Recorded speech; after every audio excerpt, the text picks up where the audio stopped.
Hi everyone, welcome back to my daily blog. সকালবেলায় প্রথমেই খেয়েছিলাম জিরে ভেজানো এই জলটা একটু ফুটিয়ে। আজকে সকালে কারেন্ট চলে গেছে আর আমার ঘুমটাও ভেঙে গেছে।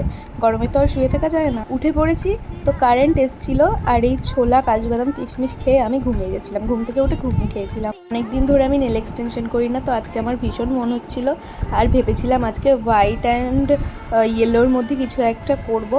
তো এই যে এইটা আমি করেছিলাম, কিন্তু বিশ্বাস করো এটা একদম ড্রাই হচ্ছিল না। আর পরে আমি এটাকে তুলে দিয়েছি। তারপর পার্পেল থেকে একটা পার্সেল এলো আর সন্ধ্যাবেলায় চা খেয়েছিলাম। চা খেয়ে আমি চলে এসেছি রেডি হতে। এই পার্সেলগুলোর মধ্যে কি আছে আমি এখন কিছু দেখাবো না, কারণ এগুলো আমি সব বিয়ের তত্ত্বর জন্য কিনেছি। একবারে তোমরা বিয়ের ব্লগেই দেখতে পাবে। আর সামনে তোমরা এরকমই বিয়ে রিলেটেড সব ভিডিও দেখতে পারবে, শপিং করা, এখানে ওখানে যাওয়া, প্রি ওয়েডিং।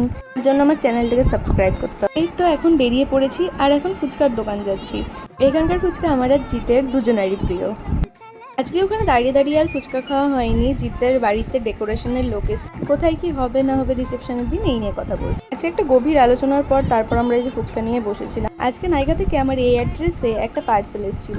নাইকার ভুল না আমার ভুল জানি না, বাই ওয়ান গেট ওয়ান ছিল। তো একটাই প্রোডাক্ট এসেছিল, ভেবেছিলাম রিটার্ন, কিন্তু প্রোডাক্ট আমার ভালো লেগেছে তাই আমি আর রিটার্ন করবো না। আজকের মতো ভিডিওটা এইটুকুই। ভালো লাগলে লাইক করো। পরের ভিডিওতে আবার তোমাদের সাথে কথা হবে। বাই।